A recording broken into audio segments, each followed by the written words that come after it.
ये माइक्रोफोन को स्पीकर बंद कर दीजिए, ऑफ कर देना, पूरा ऑफ कर देना भाई। आप स्विच है तो क्या हो? हो गया, थैंक यू। ऑफ हो गया। तो मुख्य रूप से 2-3 बिंदु हैं। बिहार में जून जुलाई का महीना आमतौर पर कोरोना के समय टेस्टिंग के लिए RT-PCR, इसको ट्रू गोल्ड टेस्ट कहते हैं, जो सबसे ज़्यादा ऑथेंटिक माना जाता है।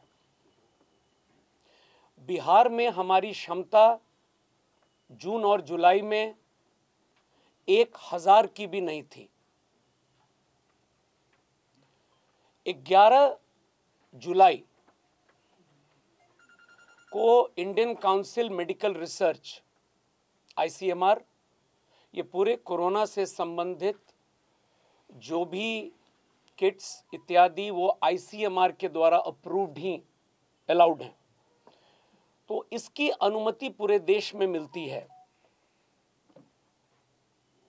और बिहार राज्य में जो स्थिति थी जुलाई के महीने में, मुझे उसके बारे में कुछ ज़्यादा कहने की आवश्यकता नहीं है।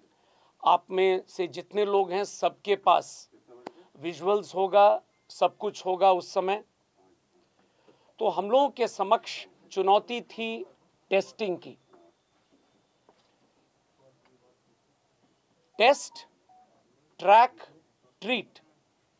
तो अगर आप टेस्ट नहीं कर पाइएगा तो लोगों को आइसोलेट नहीं कर पाइएगा और लोगों को ट्रीट नहीं कर पाइएगा। तो हम लोगों ने रैपिड एंटीजन किट्स आने के बाद हम लोगों ने स्टार्ट किया टेस्टिंग का काम। और मैं कई जगह देख रहा था कि यह फिगर एकाएक इतना कैसे बढ़ गया, तो मैं स्पष्ट कर देता हूं आप सभी की जानकारी के लिए। 27 जुलाई को 13,461 एंटीजन किट्स का बिहार में उस दिन इस्तेमाल होता है और RT-PCR 1,917। जैसा कि मैंने कहा, उस समय हमारी क्षमता नहीं थी कि हम RT-PCR, RMRI, PMCH, all India institute of medical science Patna, बस धीरे धीरे 6 महीने में हम लोग आज यहां तक पहुंचे हैं कि आज हमारी क्षमता इतने प्रयास के बाद भी RT-PCR में 20,000 ही है। तो एंटीजन 13,461, अगस्त का महीना, सितंबर का महीना, और जब हम 21 अगस्त को आते हैं, 21 अगस्त, तो ये आंकड़ा जो उस दिन टेस्ट का है एंटीजन किट्स का है 93,153 और RT-PCR का होता है 6,384। अगर आप लोगों को याद होगा कि जब बाढ़ की स्थिति आई और कोरोना में बाढ़ को जब हम लोगों को हैंडल करना था, तो गांव से जो लोग गोपालगंज और इन इलाकों में इवैक्यूएट हो रहे थे, हम लोगों ने इसका इस्तेमाल किया। भारत सरकार के द्वारा इसके अलावा कंटेनमेंट जोन जो हम लोगों ने पूरे बिहार में बनाया था, अगर आप लोगों को याद होगा, तो हर घर में टेस्ट करने के लिए निर्देश दिया गया था एंटीजन किट्स। और तीसरी बात, पॉइंट ऑफ केयर। अगर कोई किसी अस्पताल में जाएगा तो पहले एंटीजन किट से जांच होगा और उसके बाद ही आगे की कार्रवाई होगी। तो ये तमाम कारण थे कि हम लोगों ने अपने नंबर्स को रखा और उसके बाद विधानसभा चुनाव की घोषणा होती है। और विधानसभा चुनाव के टाइम में ये एक बहुत बड़ी चुनौती थी और कोविड को देखते हुए तो ये हम लोगों को सुनिश्चित करना था कि टेस्टिंग लगातार होती रहे। टेस्टिंग में ढिलाई नहीं होनी चाहिए, क्योंकि अब तक जो कोविड कंट्रोल का देश का जो फॉर्मूला मिला है वो लगभग एक ही है कि अगर आप टेस्टिंग रेगुलर करते हैं, लोगों को चिन्हित करते हैं और लोगों को आइसोलेट करके ट्रीट करते हैं, तो उस राज्य की रिकवरी रेट बेटर होती है। चुनाव 3 चरण में हुए। पहले चरण में जहां चुनाव हुए, स्वाभाविक था उस दिन उन जिलों में टेस्टिंग संभव नहीं था, क्योंकि हमारा पूरा स्वास्थ्य तंत्र, जैसा कि आप लोग जानते हैं, चुनाव के प्रोटोकॉल के हिसाब से किट्स सप्लाई करना, इंफ्रारेड थर्मामीटर लेकर बूथ पर खड़ा रहना, आप लोगों ने भी देखा होगा।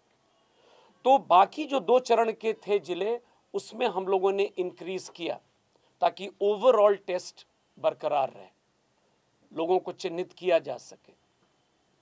चुनाव के दौरान में दशहरा, फिर उस समय हुआ कि दशहरा के टाइम में भी हो सकता है ये स्प्रेड करे, और चुनाव में जो आम सभाएं हो रही थीं, चुनाव आयोग निरंतर इसकी मॉनिटरिंग कर रहा था। और उसके बाद छठ का महापर्व, अगर आप लोगों को याद होगा, मैं ये इतनी चीज़ें संक्षेप में आपको इसलिए बता रहा हूँ कि परिस्थिति को मैं बताना चाहता हूँ और उसके बाद मैं फिर बताऊंगा कि आगे क्या हुआ। छठ का जब पर्व आया तो मुझे याद है केरल में ओणम पर्व के बाद, और आज भी केरल में वो चुनौती बरकरार है, आज भी जब मैं आपसे बात कर रहा हूं, तो ये फीडबैक हम लोगों को था कि ओणम पर्व के बाद बहुत तेजी से कोविड केसेस में सर्ज हुआ है। तो फिर छठ को देखते हुए भी हम लोगों ने ये स्ट्रैटेजी बनाई कि टेस्टिंग में कोई कमी नहीं आनी चाहिए। तो मूल रूप से टेस्टिंग जो हम लोगों ने किया है वो आरटीपीसीआर, आपको ट्रूनेट और एंटीजन किट। जो बात न्यूज़पेपर में आती है और हम लोगों ने पिछले 2 दिन में जो अब तक जांच कराई है वो मैं आपके सामने ला रहा हूं। अब तक ये कभी प्रिलिमिनरी इन्वेस्टिगेशन है।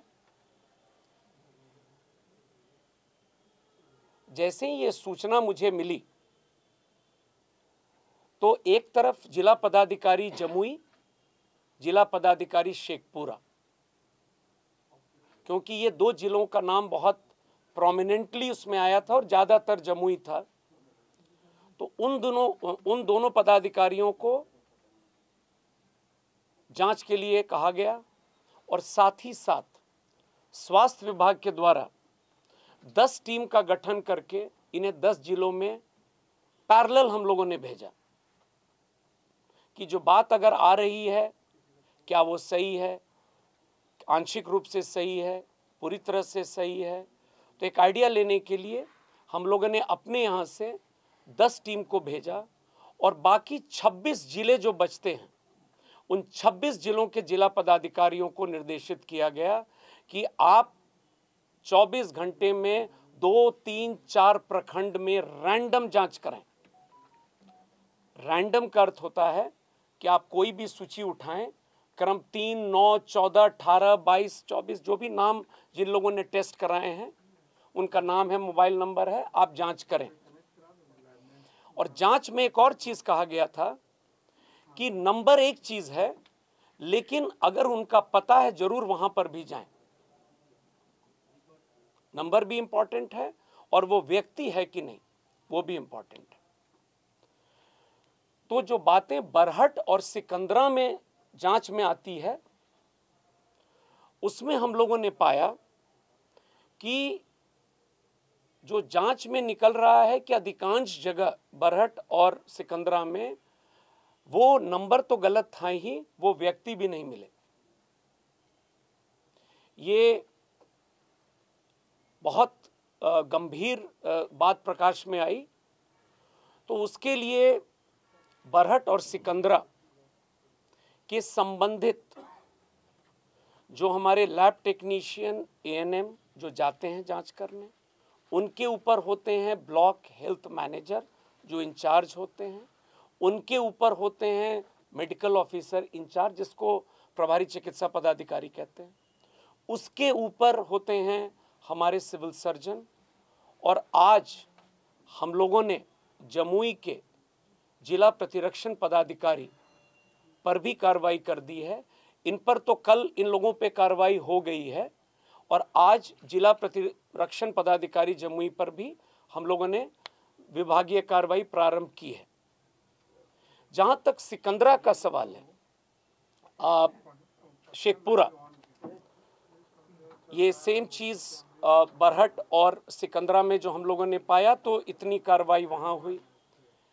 शेखपुरा में रिपोर्ट में ये बात आई कि एक महिला का नाम था और एक व्यक्ति का नाम था और ये लिखा हुआ था कि पेपर में दिखाया गया है जांच, लेकिन जब हम लोगों ने फोन किया तो वो किसी उत्तर प्रदेश के व्यक्ति ने फोन उठाया और उन्होंने कहा कि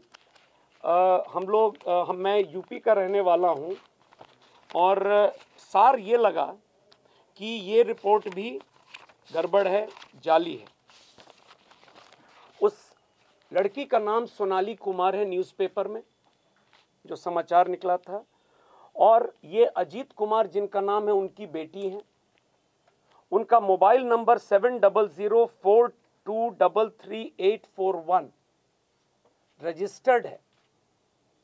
मुझे नहीं पता कि वो नंबर जिस पर किसी ने बात किया वो कहां से आया, ये डॉक्यूमेंट में, और जिला पदाधिकारी शेखपुरा ने उनसे बात की अजीत कुमार जी से और उनकी जांच हुई है और आरटीपीसीआर का रिपोर्ट भी एनएमसीएच का हम लोगों के पास है 30 तारीख का। तो जो चीजें बरहट और सिकंदरा के बारे में कही गई, जैसा मैंने आपको बता दिया, अनियमितता पाई गई, वैसी कोई अनियमितता शेखपुरा में अब तक जांच चल रहा है, परिलक्षित नहीं है। जो जिला पदाधिकारी लोगों के द्वारा जो हम लोगों ने जांच अब तक कराया है और जो रिपोर्ट मेरे पास है, जैसा कि मैंने आपको बताया, 2 से 4 प्रखंड रैंडम जांच चल रहा है और ये अभी आगे भी चलेगा। उसमें ओवरऑल जो पिक्चर इमर्ज कर रहा है उसमें 3 बातें स्पष्ट हैं। एक कि बाय एंड लार्ज व्यक्ति मिल रहे हैं, लेकिन मोबाइल नंबर बहुत जगह पे हम लोगों ने देखा है कि नंबर किसी और का है। नंबर में कई जगह 000 करके, चूंकि 10 डिजिट आपको लिखना है, वो लिखा हुआ है। तो जैसा मैंने कहा, हम लोगों ने इसीलिए फिजिकल जांच के लिए कहा था कि आप गांव जाएं, पता लगाएं। अररिया जिले के फारबिसगंज में और अररिया में ये जांच में ये बात आई है कि व्यक्ति तो मिल गए, लेकिन संख्या इस तरह के मोबाइल नंबर की थोड़ी ज्यादा है। जहां 000 लिखा हुआ है, कई जगह एएनएम का नंबर लिखा हुआ है 20, कई जगह लैब टेक्नीशियन का नंबर लिखा हुआ है जो होना नहीं चाहिए था। तो आज अररिया और फारबिसगंज के जो प्रभारी पदाधिकारी हैं, अनुमंडलीय पदाधिकारी हैं अस्पताल के, और सिविल सर्जन से स्पष्टीकरण पूछा गया एक्सप्लेन करने के लिए, क्योंकि व्यक्ति हैं इसलिए जांच हुआ है, लेकिन नंबर क्यों इस तरह से है उसके लिए उनसे स्पष्टीकरण पूछा गया है। और शिवहर जिले में एक प्रखंड है पूर्णिया, वहां पर भी 30-40 लोगों का इस तरह का मामला प्रकाश में मिला है जांच में। इसके अलावा अभी तक बाय एंड लार्ज जो फिजिकल टेस्ट हैं वो क्लियर हैं। अगर 100 लोगों का जांच हुआ है रैंडम, तो 3-4 लोगों का मोबाइल नंबर स्विच ऑफ मिलता है। 3-4 लोगों का नंबर है, अगर वो फादर हैं तो उन्हीं के नाम से परिवार के लोगों का है, 6 लोगों का, 7 लोगों का है। तो जैसा कि मैंने बताया कि ये कंटिन्यूअस हम लोग रैंडम वेरिफिकेशन कर रहे हैं परसों से, और अब तक ओवरऑल जो बरहट और सिकंदरा में स्थिति मिली है वैसी स्थिति कहीं भी पूरे बिहार में नहीं मिली है। सेकंड, पूर्णिया में जो मैंने बताया 40-50 नाम इस प्रकार के, और अररिया और फारबिसगंज में वहाँ व्यक्ति मिल गए हैं। बरहट और सिकंदरा में वो व्यक्ति भी नहीं थे, इसलिए वहाँ पर हम लोगों ने इतनी सख्ती से कार्रवाई की। मैं आप सभी लोगों के माध्यम से एक चीज़ और कह देता हूँ कि अगर आने वाले दिनों में जांच में अगर ये जैसा मैंने बताया अभी ये सब चल रहा है और इस तरह के कहीं कोई मामले आएंगे तो जिस तरह से हम लोगों ने कार्रवाई की है जमुई में, पूरी सख्ती से कार्रवाई हम लोग करेंगे। आप लोगों ने सुना था कल राज्यसभा में माननीय सांसद महोदय के द्वारा ये प्रश्न भी उठाया गया है। हम लोगों ने अपना उत्तर कल शाम में हम लोगों ने भेज दिया है भारत सरकार को, और डिटेल्ड रिपोर्ट हम लोगों ने अपना उनको भेज भी दिया है जो तथ्य जांच में आए हैं ओवरऑल बिहार के। तो अब तक मैं इतना निश्चित रूप से कह सकता हूं कि अगर कोई कुछ कर्मचारी या कुछ पदाधिकारी के चलते इतने बड़े राज्य में और उनके द्वारा कुछ गलती हुई है जिसके लिए उन्हें दंडित किया गया है, उसके चलते पूरे राज्य के इतने बड़े एक्सरसाइज पर प्रश्न चिन्ह नहीं लगाया जा सकता है। सभी स्वास्थ्य कर्मियों ने अपनी जान की बाजी लगाकर कोरोना के टाइम में बिहार में काम किया है और आप सब लोग अवगत हैं क्या परिस्थिति थी बिहार में, सब लोग जानते हैं। और आज रिजल्ट क्या है वो भी आपके सामने है। प्रोसेस और रिजल्ट, प्रोसेस ठीक होना चाहिए, रिजल्ट ठीक होना चाहिए। लेकिन जमुई में हम लोगों ने बरहट और सिकंदरा में देखा प्रोसेस गलत, रिजल्ट गलत। लेकिन जहां रिजल्ट ठीक है, जहां उस व्यक्ति ने टेस्टिंग कराई है, उसको यह कहना कि गलत है और ये आंकड़े गलत हैं, मैं इसको नहीं मानता हूं।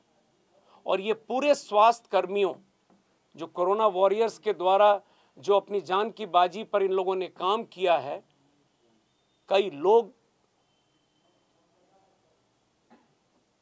ने अपनी जान तक दी है, उन लोगों के कार्यशैली पर प्रश्न नहीं लग सकता है। आज बिहार देश में कहां पर है, रिजल्ट बताता है। आज मैं अगर आपसे डायरेक्टली बात कर रहा हूं, कोरोना समाप्त नहीं हुआ है। आज वैक्सीनेशन में भी हम कहां पर हैं वो भी आप जाकर पता लगा सकते हैं। और मैं तो आपके माध्यम से अनुरोध कर रहा हूं, अगर बरहट या सिकंदरा जैसी कोई सूचना अगर आपके पास है तो आप हम लोगों को दें। मीडिया कर्मियों ने बहुत मदद किया इस पूरी लड़ाई में। आप लोग भी बाहर निकल कर घूमे हैं, आप लोग भी तो टेस्टिंग देख रहे थे इलेक्शंस के टाइम में। देश भर के मीडिया कर्मी बिहार में घूम रहे थे। ये बात उस समय क्यों नहीं आई? मैं सिर्फ इतना ही कहना चाहता हूं कि अगर कुछ लोग गलत किए हैं उन पर पूरी सख्ती से हम लोग कार्रवाई किए हैं और करेंगे चिन्हित होने पर।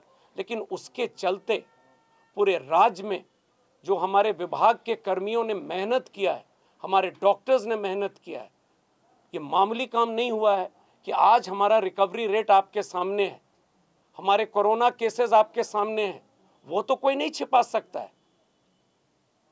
ये आप लोगों को भी समझना चाहिए। और अंत में ये रैपिड एंटीजन किट्स के बारे में मैंने आपको प्रोसेस समझाया। मैं अनुरोध करूंगा प्रदीप झा जी से, मेरे बगल में एमडी हैं बिहार मेडिकल कॉरपोरेशन के, वो आपको बताएंगे कि पूरे इस रैपिड एंटीजन किट्स की प्रक्रिया क्या थी, कैसे लिया गया और उसको हम लोग कैसे जिलों में पहुंचाए हैं। एक बार प्रदीप झा जी जब अपनी बात को समाप्त कर लेते हैं, then I will take your questions. धन्यवाद। Thank you sir. जैसा कि प्रधान सचिव महोदय के द्वारा बताया गया है कि जितने भी टेस्टिंग किट्स हैं, चाहे वो रैपिड एंटीजन हो, RT-PCR हो, ट्रूनैट हो, उसका क्रय Bihar medical service and infrastructure corporation limited के द्वारा किया गया है। और इसमें मैं पूरी स्पष्टता के साथ आप लोगों को बताना चाहूँगा कि टेस्टिंग किट्स का क्रय उन्हीं कंपनीज से किया गया है जिनको कि ICMR के द्वारा, Indian council of medical research, उनके द्वारा जो भी कंपनीज अप्रूव थी और पूरे पारदर्शी तरीका से और एज पर रिक्वायरमेंट हम लोगों ने उसका क्रय किया है। रैपिड एंटीजन जब पहली बार हम लोगों ने क्रय किया था वे बैक इन जुलाई, उस वक्त ICMR के द्वारा मात्र एक फर्म, मैं रिपीट करूंगा, मात्र एक फर्म, एक कंपनी को ICMR के द्वारा उस वक्त पूरे देश में अप्रूव किया गया था। जब मैं आज आपसे बात कर रहा हूं, जो लास्ट हम लोगों ने प्रोक्योरमेंट किया है जनवरी में, सेकेंड पार्ट ऑफ जनवरी में, आज के दिन में 18 कंपनियां अप्रूव्ड हैं। हम लोगों ने चरणवार तरीके से as per requirement, as per demand हम लोगों ने पूरा प्रोक्योरमेंट किया है, ना सिर्फ रैपिड एंटीजन किट का, बाकी अन्य जो किट्स हैं, कंज्यूमेबल्स हैं, मेडिसिन हैं, और सभी प्रोक्योरमेंट को हम लोगों ने इनिशियली जब मात्र एक या दो ही कंपनीज अप्रूव्ड थी तो उन्हीं दो से कोटेशन के माध्यम से, उसके बाद में जब ये जेम पे गवर्नमेंट ई मार्केट प्लेस, जैसा कि आप सभी अवगत हैं कि गवर्नमेंट ई मार्केट प्लेस एक प्लेटफॉर्म है जिसके माध्यम से भी आप प्रोक्योरमेंट करते हैं और यह एक पूरी प्रक्रिया को अपना करके किया जाता है। हम लोगों ने मोस्ट प्रोक्योरमेंट, इनफैक्ट जब जो भी सामग्री जेम पर उपलब्ध था उनका सिर्फ जेम से ही प्रोक्योरमेंट किया है, और जितनी कंपनियां उस पर रजिस्टर्ड थी, इच्छुक थी पार्टिसिपेट करने के लिए, उन्होंने पार्टिसिपेट किया है। और कुल मिलाकर के हम लोगों ने रैपिड एंटीजन का जो क्रय किया है उसमें 6 से ज़्यादा कंपनियां हैं जिनसे कि हम लोगों ने ये सप्लाई प्राप्त किया है। तो पूरी प्रक्रिया को लेकर के हम शुरू से ही बहुत ही ट्रांसपेरेंट रहे हैं और सारी जानकारी को हम लोगों ने पब्लिक डोमेन में डाला हुआ है। पूरा जो हमारा कोरोना का प्रोक्योरमेंट हम लोगों ने किया है वो बिहार मेडिकल सर्विस कॉरपोरेशन का वेबसाइट है, उस पर हम लोगों ने उसको प्रोएक्टिवली डिक्लेयर किया हुआ है। वह एक डायनेमिक लिस्ट है। हम आज जो प्रोक्योरमेंट करेंगे उसको भी अपडेट करेंगे और भविष्य में भी जो क्रय होने वाला है उसको भी हम लोग उस पर अपडेट करते जा रहे हैं। आप हमारे वेबसाइट पर जा सकते हैं और वहाँ पर हम लोगों ने कोविड-19 डिटेल्स डाल करके उसको डाला हुआ है, उससे आप सारी जानकारी को प्राप्त कर सकते हैं। बहुत ही डिटेल्ड लिस्ट है, करीब 16-18 पन्ने में है, और आगे जब भी हम लोग क्रैक करते रहेंगे तो संख्या बढ़ती चली जाएगी। बहुत बहुत धन्यवाद। प्रदीप झा जी से जानना चाहेंगे, फर्स्ट राउंड में जुलाई में परचेज हुआ एंटीजन की, उसकी क्या प्राइस थी और अभी क्या प्राइस?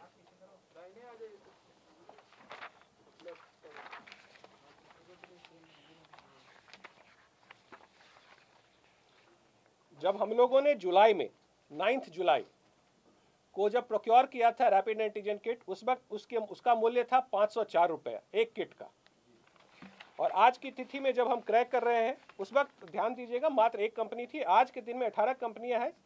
आज के दिन में जो हम प्रोक्योरमेंट कर रहे हैं आज उसका रेट है 42 रुपया 47 पैसा। और ऐसे भी जैसा इन्होंने कहा है ये पब्लिक डोमेन में है, आप इनके वेबसाइट पर भी चेक कर सकते हैं। सचिव महोदय, एक सवाल है। आपने कहा कि सिकंदरा और बरहट जैसी जानकारी आपको अभी तक की जांच में कहीं दूसरी जगह से नहीं आई है। जुलाई महीने में भोजपुर जिले की लिस्ट मेरे पास है और इसमें सैकड़ों नाम ऐसे हैं जिनमें न सिर्फ मोबाइल नंबर 0 है बल्कि उनकी उम्र 0 है, उनका एड्रेस नहीं लिखा है। आपने जैसा खुद बताया कि ट्रैक करना एक बहुत बड़ा काम होता है पैंडेमिक में। ऐसे लोगों की जांच जो की गई है सब निगेटिव है। अगर मान लीजिए ये पॉजिटिव होते तो इन लोगों को आखिर ट्रैक कैसे किया जाता, या फिर आप ये मानकर चल रहे थे कि ये निगेटिव होगा क्योंकि इनको कोई भी जानकारी नहीं है सिवाय उनके नाम के। हम जो भी लिस्ट ढूंढ रहे हैं, जो भी लिस्ट पढ़ रहे हैं, उस हर लिस्ट में कोई ना कोई खामी आ रही है। आप कह रहे हैं कि अभी तक ऐसी जानकारी कहीं दूसरी जगह से नहीं आई। ये जानकारी जैसे आप अभी दे रहे हैं मुझे, तो मेरी टीम जो गई थी सहार और उद्वंत नगर भोजपुर में, जो आप कह रहे हैं बात, तो उन्होंने जो अभी लिखा है रिपोर्ट, मैं आपको पढ़ के सुना दे रहा हूँ। I conclude overall that the data fudging for profit making purpose is wrong. Yes, mobile number is 00 जो मैं आपको बता रहा था, were noted in many patients who did not want to give their numbers. तो मैं सिर्फ इतना ही आपको अभी मैंने कहा है कि बरहट और सिकंदरा में न वो व्यक्ति मिले न वो नंबर मिला, लेकिन ये जो रिपोर्ट आज आई है सहार और उद्वंत नगर, और मैंने कहा ये कंटिन्यूअस अभी चलेगी, तो ये ट्रेंड बहुत क्लियर है कि बहुत जगह लोगों ने नंबर नहीं दिया। 1, 2 हमारे जो एम्प्लॉयज़ जो गए हैं वो मैंने अपने हिसाब से नंबर, जैसे अगर अपना था तो दे दिया, कुछ नहीं मिला तो 0 लगा दिया, क्योंकि वो रिपोर्ट 10 डिजिट के बिना रिपोर्ट लेता ही नहीं। तो वो मैंने आपको बताया है कि नंबर्स कहीं ना कहीं जो मिसमैच है वो हम लोग देख रहे हैं इस चीज़ को। सैकड़ों लोग हैं जिनकी उम्र 0 है, एड्रेस कॉलम ब्लैंक है, ये लिस्ट है सर मेरे पास। और आपके पास गांव का नाम है? नहीं, इसमें सिर्फ आरा लिखा हुआ है। सारे मामले देखे एक हुए मिनट हैं, जब मैं उत्तर दे देता हूं इनका, तब आप बताएंगे। उसी से रिलेटेड है सर। ऐसे कितने सारे मामले आए, हम लोग गए थे कोरोना सेंटर पे, लोग आपस में बात करते थे कि फोन नंबर दोगे, पुलिस आ गई, एम्बुलेंस आ गई, पकड़ के ले और क्वारंटीन के लिए ले जाएगी। हाँ, क्वारंटीन के लिए ले जाएगी जबरदस्ती, पड़ोसी रहने नहीं देंगे, गाँव में हो सकता रहने नहीं दिया जाए, बाहर दिया जाए। तो क्या इस तरह के मामले में भी जांच कराएंगे? क्योंकि ये जो आप कह रहे हैं बहुत ही व्यवहारिक बात है। हम लोगों ने भी देखा है कई लोग अपना नंबर सोशल रीजन से भी नहीं देते थे कि लोगों को ये आइडिया नहीं हो जाए कि मैं जांच के लिए गया था। लेकिन मैं आपसे अनुरोध कर रहा हूं, चूंकि आप आरा का कह रहे हैं, आप मुझे वो लिस्ट दे दें। मैंने तो अभी सबके सामने कहा है कि अगर आप लोगों के पास कोई इस तरह की जानकारी हो तो कृपया मुझसे शेयर करें, क्योंकि मैंने स्पष्ट किया है कि अगर व्यक्ति हैं और नंबर में कुछ गड़बड़ी है तो वो कार्य में एक डिरेलिक्शन ऑफ ड्यूटी मानी जाएगी, क्योंकि उसने नंबर। एक ये भी बात है, कई लोग बता रहे हैं जांच में कि सर हम लोग नंबर पूछते हैं और कोई नंबर उसने कह दिया तो हम उसको क्रॉस चेक कैसे करेंगे?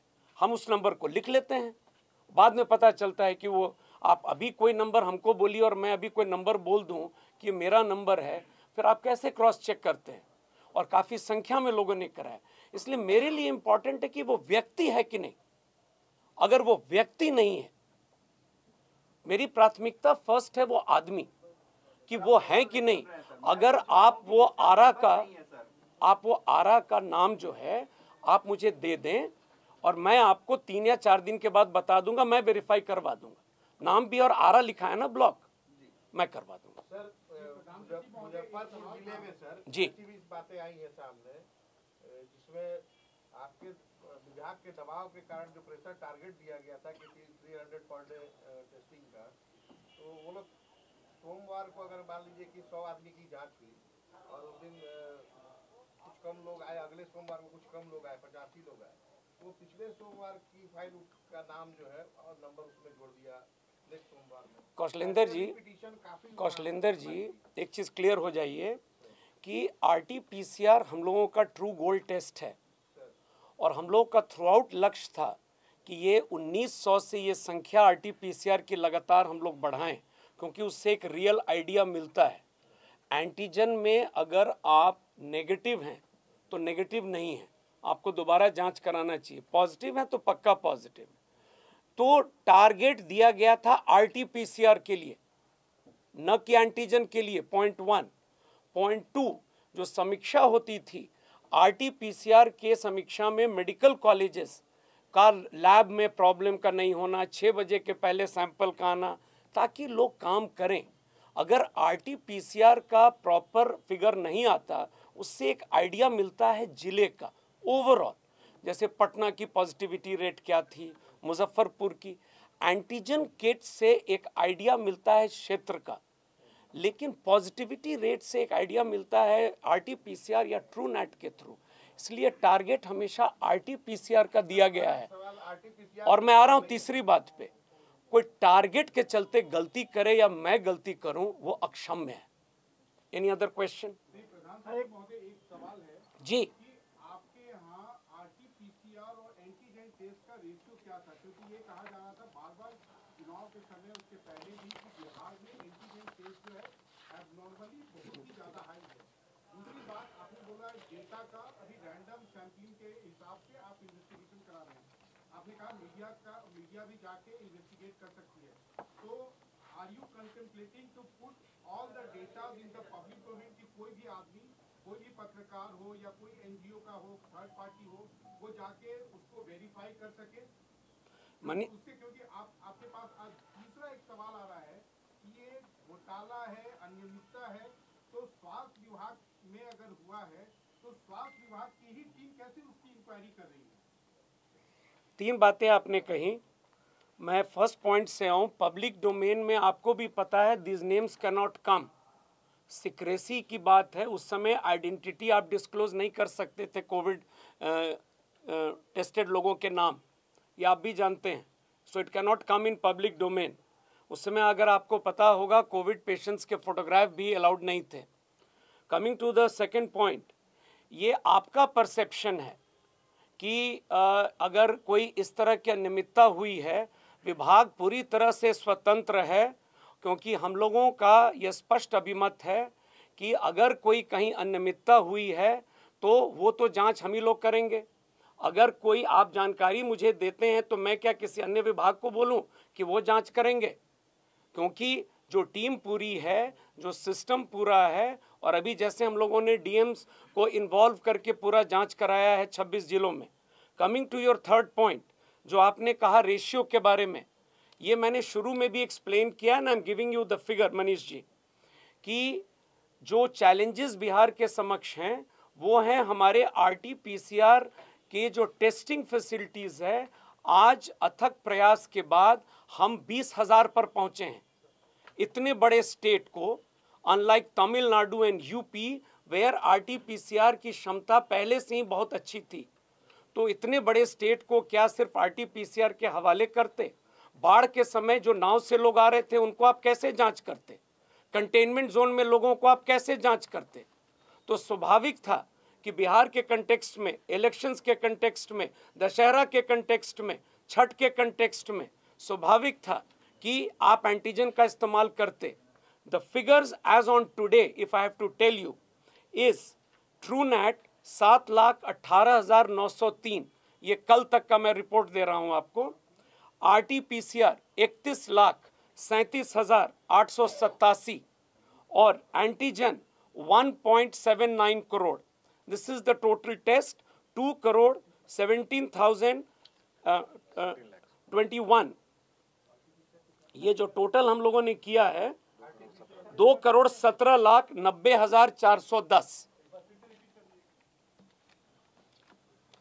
काइंडली इसको नोट कर लिया जाए।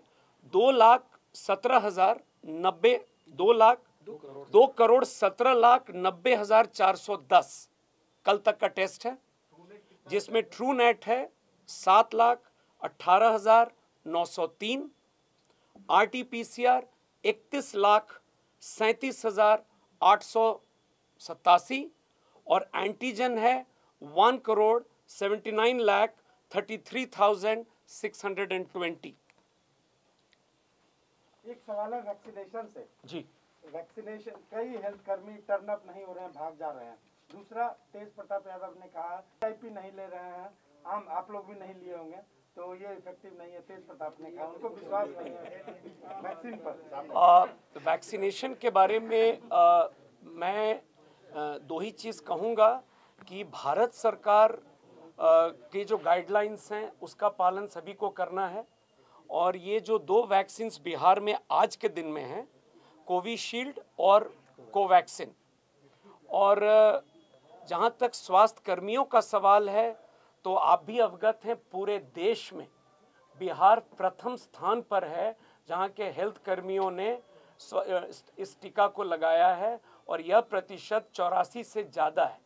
एक चीज़ लोगों को समझना चाहिए, उस गाइडलाइंस में ये लिखा हुआ है कि जो महिलाएं गर्भवती हैं, जो लैक्टेटिंग मदर्स हैं, जो बीमार हैं, जिनको कोविड अगर हुआ हो, इन लोगों को वैक्सीनेशन नहीं कराना है। तो हमारे कई कर्मी इस श्रेणी में भी आते हैं, और उसके बाद भी वैक्सीनेशन में बिहार, मैं हेल्थ केयर वर्कर्स की बात कर रहा हूं, अब हम लोगों ने समाप्त कर दिया आज। फर्स्ट डोज हमारा आज बिहार में समाप्त है, सेकेंड डोज शुरू। और जहां तक लोगों को लगाने का सवाल है तो मुझे खुशी हो रही है यह कहने में कि बिहार राज्य में अधिकांश district magistrates, superintendent of police, SDOs, SDPOs और मेरे विभाग में मुझे इंक्लूडेड मेरे जितने कलीग बैठे हैं सभी लोगों ने टीका को लिया है। और चूँकि आज हम अव्वल दर्जे पर हैं और मुझे विश्वास है फ्रंटलाइन वर्कर्स का अब पिकअप कर रहा है, आपने देखा होगा डीजीपी ने स्वयं लिया है। तो people are leading from the front, और ये सफल है कि नहीं है, ये आपका दूसरा प्रश्न था। तो ये तो अब सेकेंड डोज मुझे लगेगा 20 के बाद। अभी तक जो रिजल्ट टेस्ट के आए हैं, और मुझे गर्व है अपने भारत के साइंटिस्ट पर कि जिन लोगों ने इस डोज को भारत में तैयार किया है। आई सैल्यूट दीज साइंटिस्ट जो इतने कम समय में लोगों ने किया है, और अब तो ये शरीर में हम लोग के है ही। तो मुझे नहीं लगता है कि किसी को इससे डरने की आवश्यकता है, और जब आप लोगों का नंबर आएगा तो आप लोगों को भी बढ़ चढ़ कर लेना चाहिए। तो ये मैं आप लोगों से अपील करूंगा। अब तक बिहार में कहीं तो कोई हताहत की खबरें तो नहीं आई हैं इस टीके की वजह से? वैक्सीनेशन लेने से किसी को हताहत किसी की मौत तो नहीं हुई। नहीं, अभी तक बिहार में कोई इस तरह की घटना हम लोगों के नॉलेज में नहीं आया। विधानसभा शुरू होने वाला है सत्र, क्या माननीय लोगों को भी देने के लिए प्लानिंग हो रही है क्या? जो भारत सरकार का लेटेस्ट गाइडलाइंस है उसके हिसाब से प्रथम चरण में हेल्थ केयर वर्कर्स थे, दूसरे चरण में फ्रंट लाइन वर्कर्स हैं जिसमें डिफाइंड है पुलिस है, कारा है, नगर विकास है, पंचायती राज है, राजस्व है। अभी तक जो तीसरे चरण की बात है जो हम लोग वेट कर रहे हैं, संभवतः इस अगले 10 दिन में वो गाइडलाइन आएगा। उसमें 50 से ऊपर और 50 से नीचे जो लोग कोमोर्बिडिटी के हैं उनके लिए ओपन किया जाएगा वैक्सीनेशन। तो मुझे लगता है कि आपका उत्तर आपको मिल चुका है। धन्यवाद जी। जांच की रिपोर्ट जो हमने नहीं, जैसे मैंने आप